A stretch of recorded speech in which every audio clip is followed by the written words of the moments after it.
Hello and welcome to my shop. Today I'm going to show you how to do the segmented soccer ball.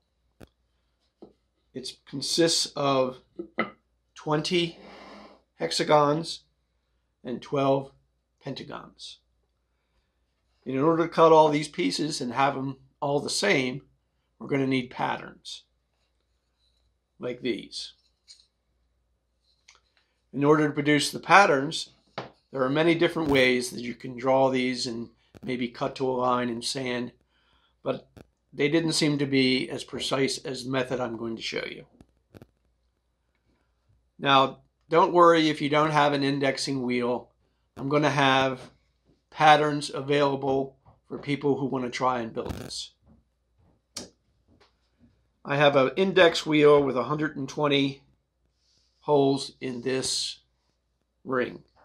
Divide 120 by 5, you get 24. And I've marked the positions with the tape. So we're going to put pins in each of those locations. I've got a piece of MDF here, 1/2 inch MDF, glued double stick tape to the center.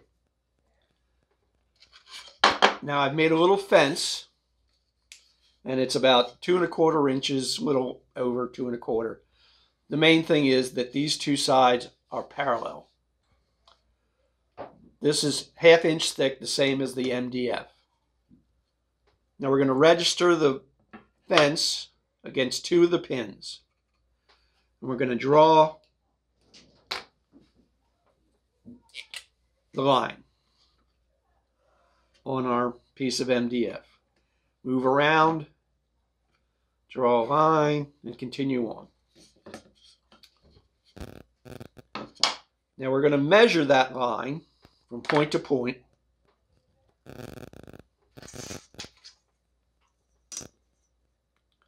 And we come up with 2 3/8 inches.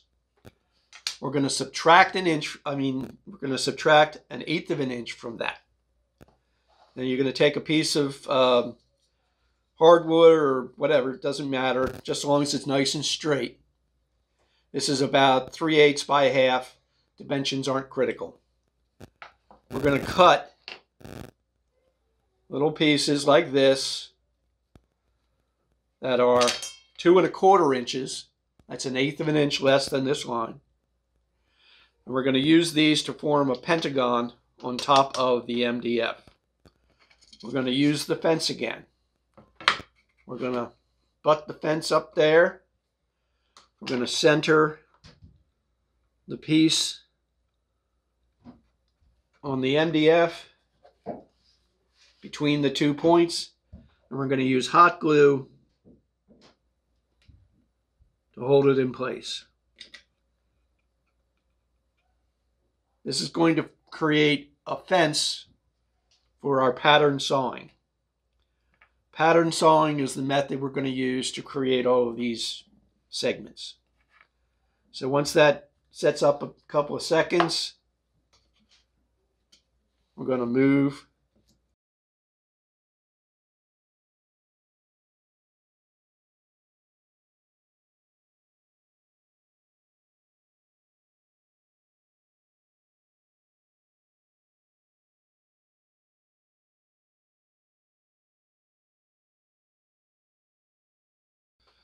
Okay, so it doesn't matter if they don't come, the points don't come together.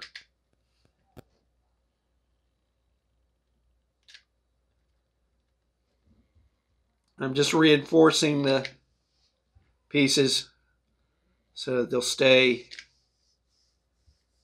where we put them.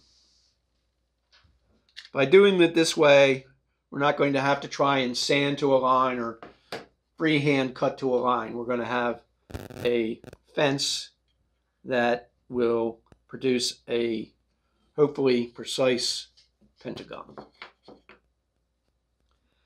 You can use the same method and the same ring to produce the hexagon. Instead of every 24 spaces, you use every 20, and that gives you 6. Once this is dry or cured or whatever, we're going to take it over to the saw. So we're going to be doing a lot of sawing of angles, and if you're going to use maple like I do, you know maple tends to burn when you saw it. So I highly recommend that you install a nice new blade before you begin all your cutting. The saw blade I use all the time is a 7 1/4 40 tooth blade from Diablo. You can get them at Home Depot, and they're only about $15, $16. I use it all the time in my saw. Just make sure to take off the stupid label on the back.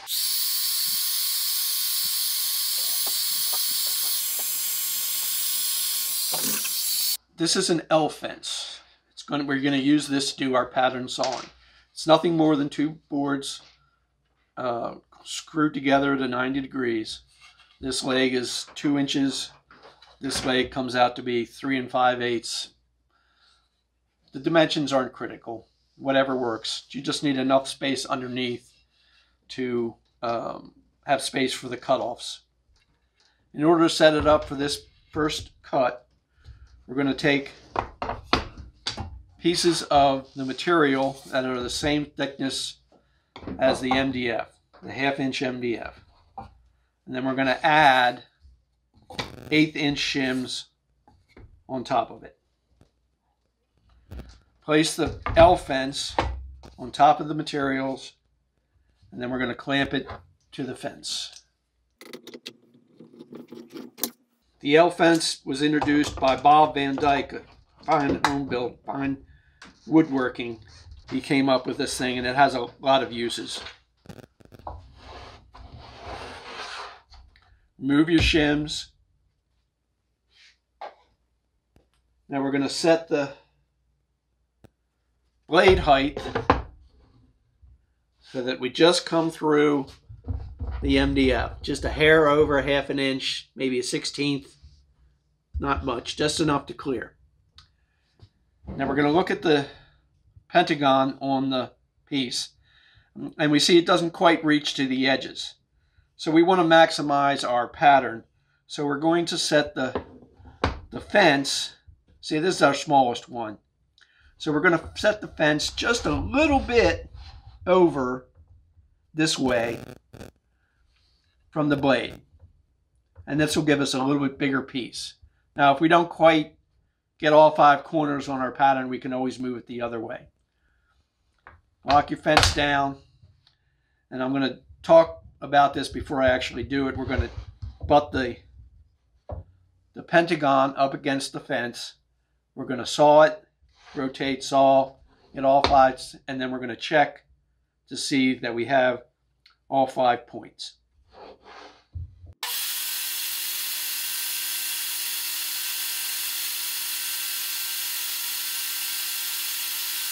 So we got lucky. We have all 5 points on our pentagon, so we can take off probably off the fence, and we'll have our pattern piece.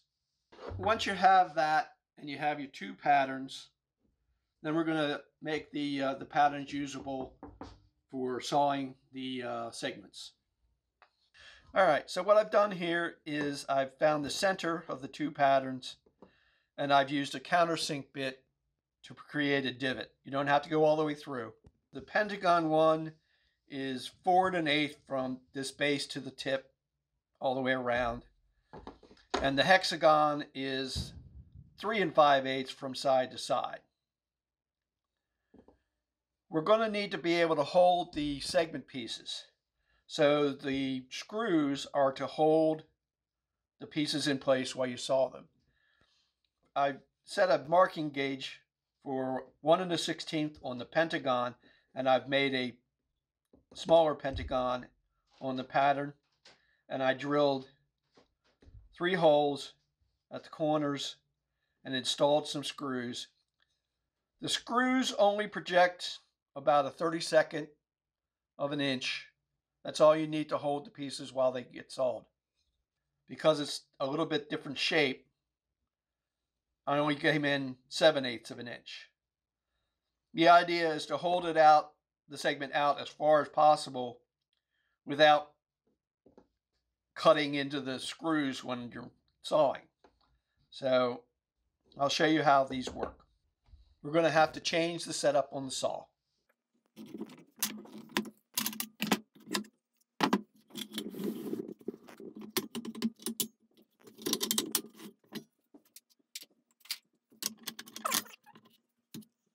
Okay, so I've moved my fence to the other side of the blade because my saw tilts in this direction.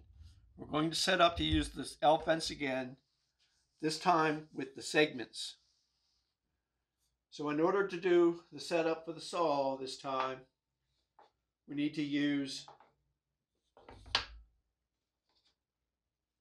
material that is the same thickness as the blanks. So again, this is the same thickness that we're going to be cutting for the maple and walnut. Add the shims, add your fence,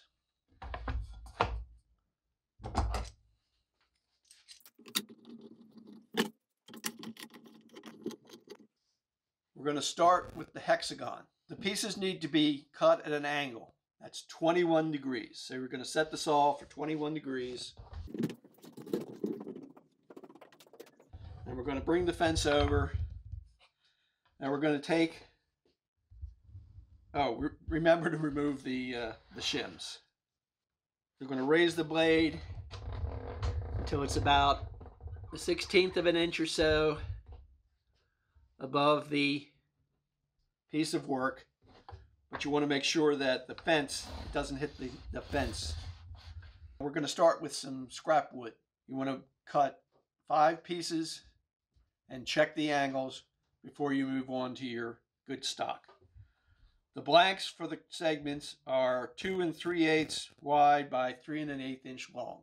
Center the blank on the bottom of the pattern. Press it. We're going to try and get as big a segment as we can, so we're going to sneak up on the cut. Bring the fence over so that it's about 1/4 of an inch away from the blade. About 1/4 of an inch gap here. Lock it down. And we're going to use, because the blade is exposed, we're going to use some push sticks to move the pattern past the piece past the blade. I've got a push stick that goes in the center here to keep it pushed down, and then I've got another piece to push it up against the fence. This piece is high enough that it's over top of the segment, but yet still hits the pattern. When you're cutting, you want to go slow. You don't want to go super fast. You want a nice clean cut. You can go over it twice if you think you've come away from the fence a little bit.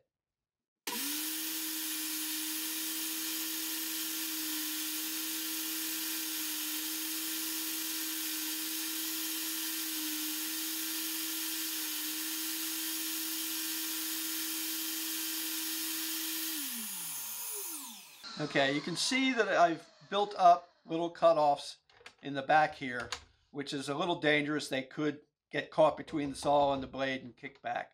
We're going to address that in a minute. Let's take a look at our segment. We didn't cut close enough. We still have flats around.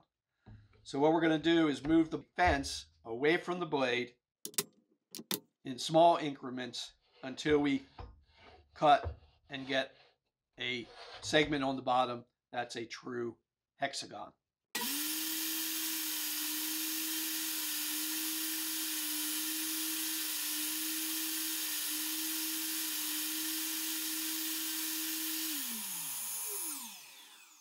So you can see now that we've got a hexagon.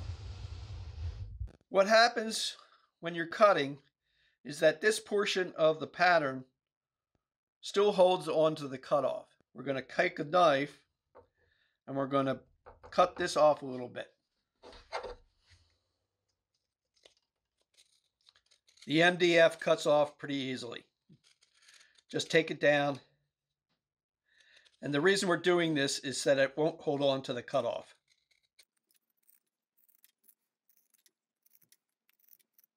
So now we have some relief. So in order to keep the cutoffs from piling up in the back of the blade, we're going to add a hose from the vacuum on the exhaust side.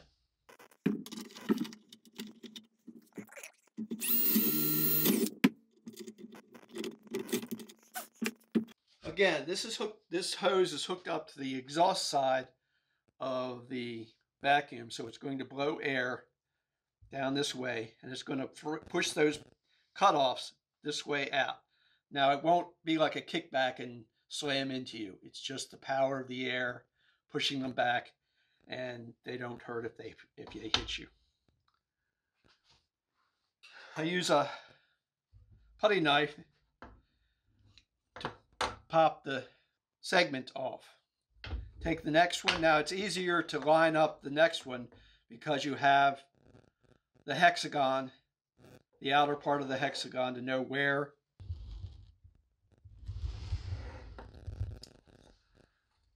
to place the piece.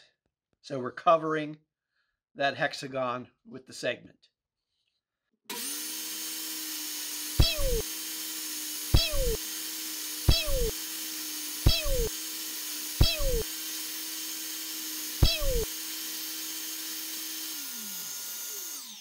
You'll notice that I usually cut more than 6 times. I just keep going until I don't feel any resistance anymore. And there we have another segment.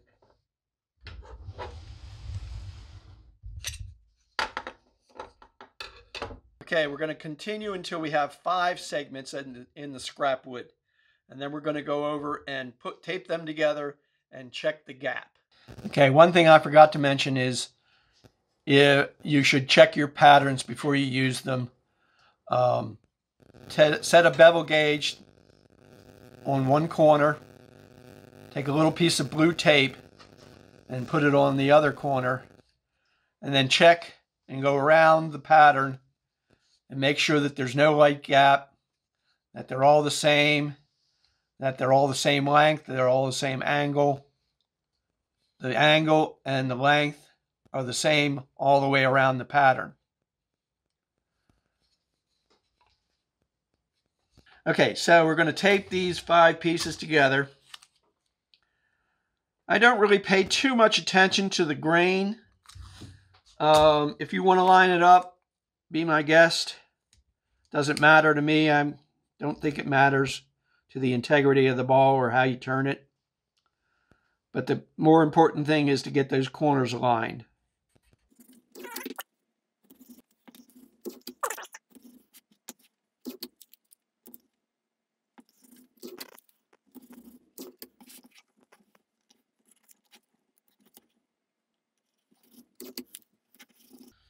Okay, flip it over, and we're going to check for gaps.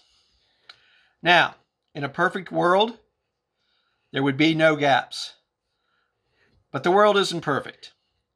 And I found that if you have a very slight gap, it aids in lining everything up, getting it all glued together. So I'm looking at maybe 1/64 to a 32nd of an inch gap between each of the, maybe not even that much, but just a little tiny gap so that when you're working the piece, you have a little bit of wiggle room. And we're going to get ready to glue. Now, one thing I forgot to mention is you want to take a little piece of sandpaper and go around and take any fuzzies off the edges of your pieces after they come off the saw. We're going to make 2 of these 5-piece rings, and we're going to make 1 long chain of 10. This is all taped together, ready to go. So 1 is going to be the top, 1 is going to be the bottom, and this is going to be the middle of the ball. I'm going to get set up to glue these all together.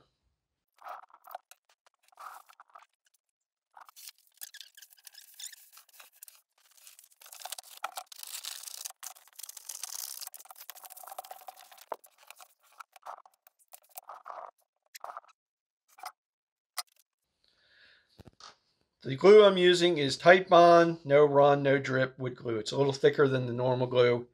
It also dries clear. It's not a yellow glue. Okay, so we're going to glue up the 5 rings first.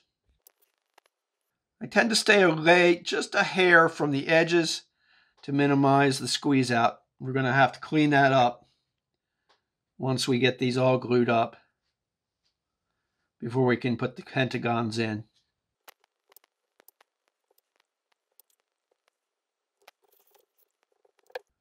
Make sure you line up your corners. Then tape it. We're going to do this to the rest of the pieces.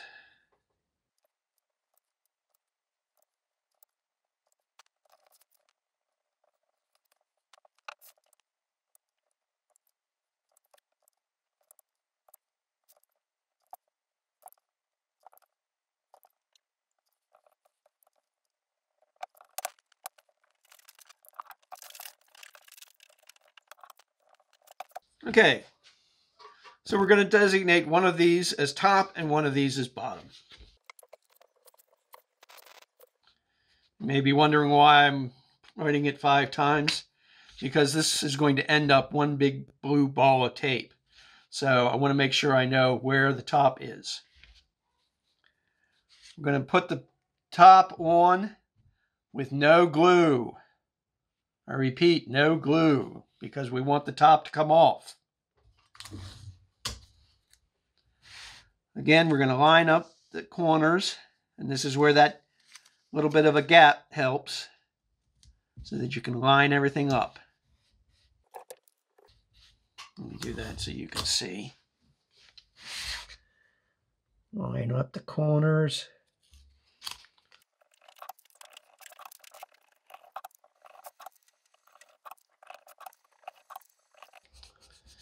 Okay. We put our top on with no glue. Now we're going to glue the bottom on.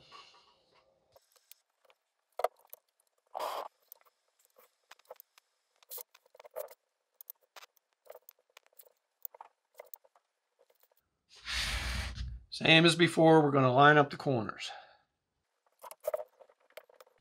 So do you wait for each batch of segments to dry before you do all this, or? No, you want to do it all in one so that you can adjust as you go. If you have to tweak it a little bit, there's still enough resiliency in the glue that it'll shift a little bit.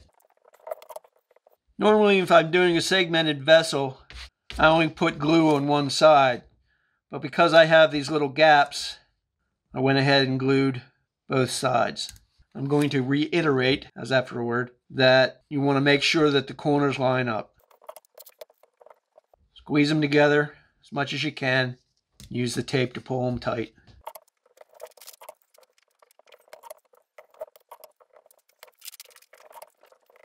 Next step is to clean out any squeeze out. We have these little bits of glue in the corners. We need to get that out of there so that when we go to glue in our pentagons, it doesn't interfere. So just about as exciting as watching paint dry, scraping glue out of corners. But you need to get it all out so that the pentagons will fit nicely into their spaces. Pentagons. We'll take the pattern that we made, start with some scrap, set the saw to 17 degrees. You may have to adjust for your fit. The fit on the pentagons, we want to be right on. You don't need to leave a gap. If you've got a very, very small gap, that's fine. But if you can get them to where they fit in there solid all the way through, that would be ideal. And how did you make the scraper? The blade is just a commercial little scraper blade from another, from Home Depot, but I just cut it down and made a handle to get into tight spaces. And you don't have to do anything with the glue squeeze out that's on the inside, correct? Right. That's all get turned away. And you make the hexagons first and then tailor your pentagons to your hexagons? Yes. We're going to make the hexagons so that ideally they sit just proud of the edges or flush, so that when you tape them in, you've got a little bit of pressure to hold them in. Not necessary. The glue is pretty good. Once you press them in, they're there to stay. So we've scraped out all the glue out of our pentagon holes. We're going to take the pentagon template pattern for the pieces. They can be a little bit smaller, 3 1/4 by 2 3/4.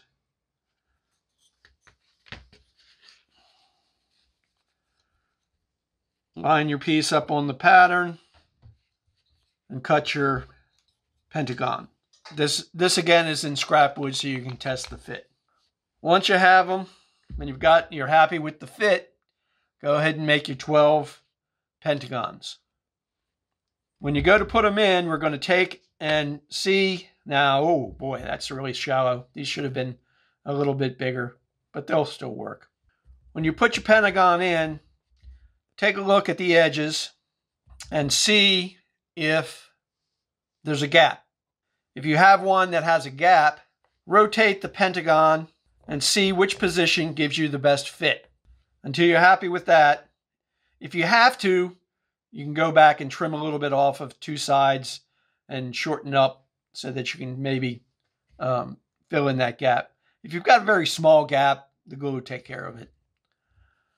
Once you're happy with the position, just take a little pencil and mark the position on the ball and on the piece. And then you're ready to glue these in. For the very top, we're going to start with one that has a 1/4 inch hole in the center. If you take a square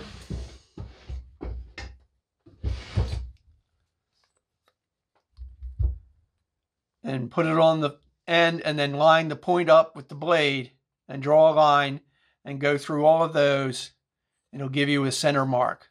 Go ahead. I've put a 1/4 inch hole. You're going to find the location that best fits and glue this one in the top. So now you're going to glue in the top, then the bottom. But remember, you don't want to glue this portion to the lower portion. So you're only going to put glue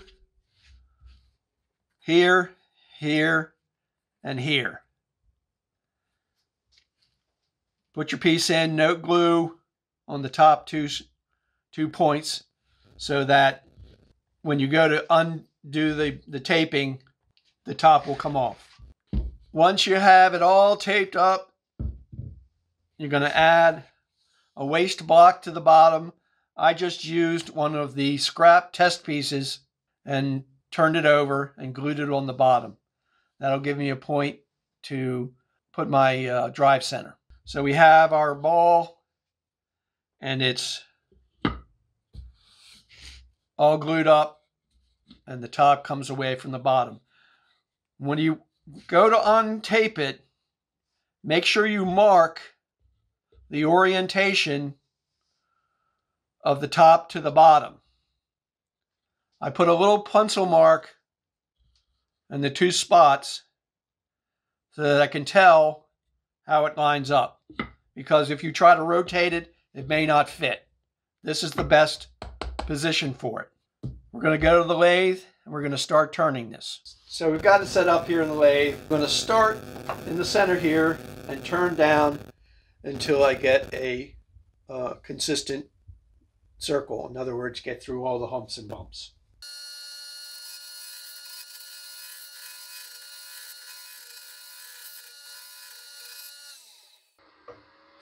Okay, I keep checking off and keep moving your tool rest in. I'm cutting at about 760 RPM.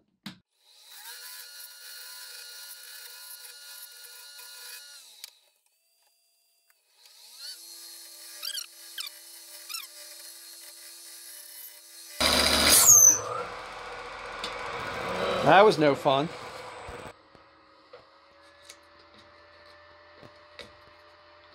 I don't think it'll hurt anything. Just about got it. Just a little bit more.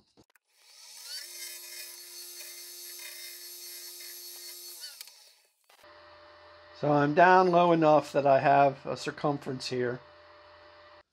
What I'm going to do is I'm going to measure that circumference.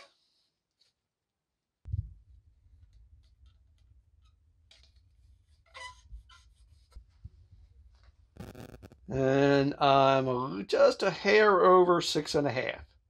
So I'm going to call that 6.5. What I do then is I make a template that has a radius of 6.5-inch diameter. I do that on a circle cutting gauge on the bandsaw. I set it so that the outside of the blade, not the inside, cuts this edge. Gives me a pretty clean edge. This is a little piece of Formica. You can use plastic or something else, anything to make a template, but this works for me. I'm going to use that as I work my way down to keep the ball, so that I can get the ball to be round. We're going to demonstrate the rest of the turning at the club. I've got a block of wood here that I've turned round, and I put a depression in. We're going to use this when we go to turn the inside of the bowl. I'm just going to clean up the outside and clean up the inside, and then I'll explain what's going to happen.